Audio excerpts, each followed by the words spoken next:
Okay, so for today, we're going to share yung ating water management sa ating grooming facility. First, we have our pre-filter. This is composed of 3 FRPs. So yung ating first na FRP from the source is yung ating for sediments. Second one would be our activated carbon. And the third one is yung ating softener and nitrates resin. And syempre, we have our brine solution para sa ating para sa pag-backwash or pag-rejuvenate ng ating softener and nitrates resin. Now, we manage this or we maintain this setup on a weekly backwash basis, on a weekly basis. After niyang masala dun sa ating tatlong FRPs, so tutuloy to sa ating water aging container. So I think we have here dalawang 700 gallons ng containers.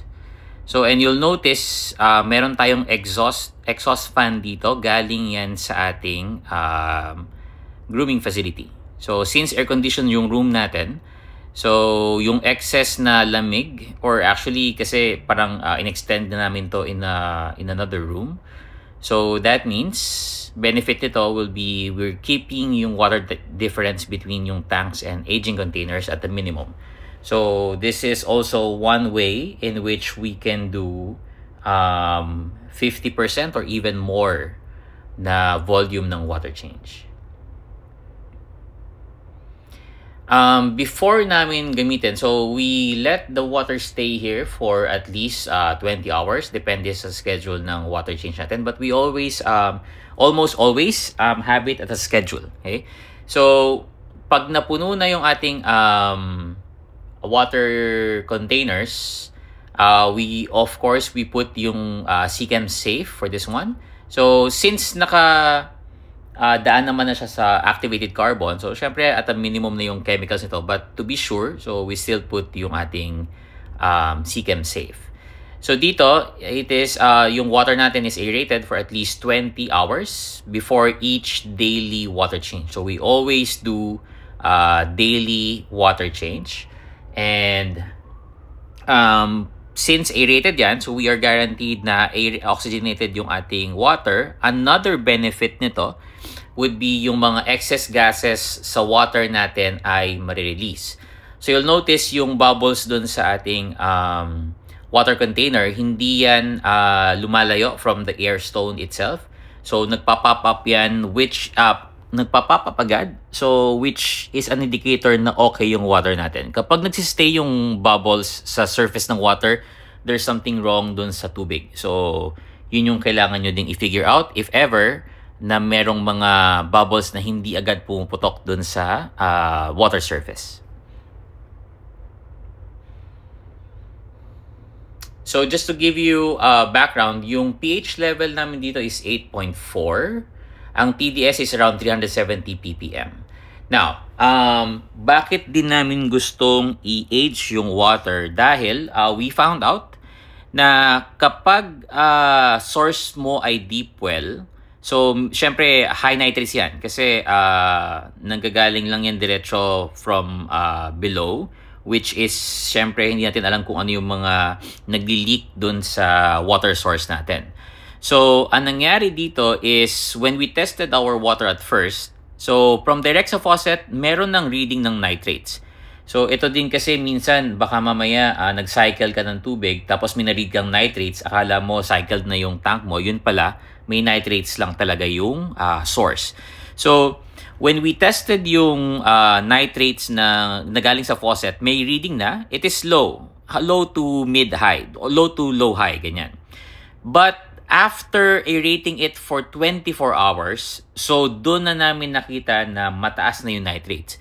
So what does it mean? So pag nag-aerate tayo ng tubig, doon nare-release yung gases. Therefore, may term na ginagamit before pero I'm not very particular with it. I think saturated kasi siya or what.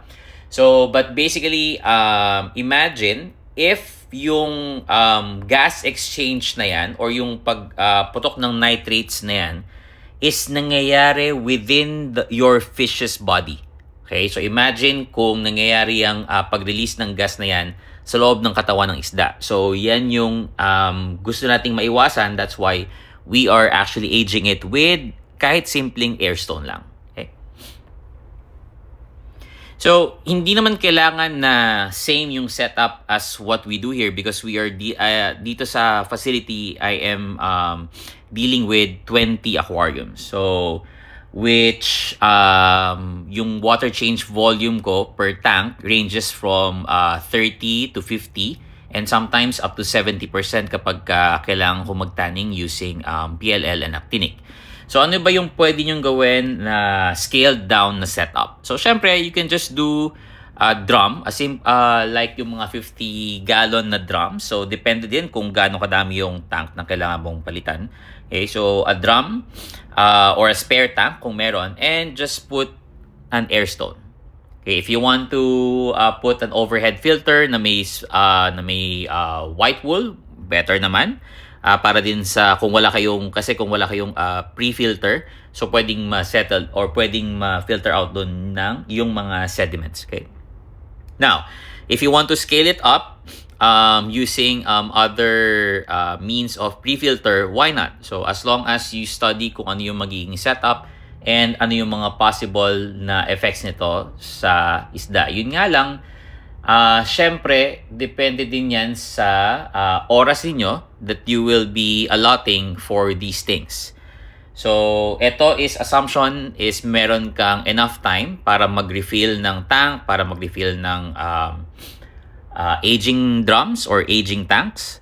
So, para na din yan, syempre, to the benefit of your fishes. So, with that, if you have further questions, you just comment down below. And please do not forget to like, subscribe, and hit the notification bell.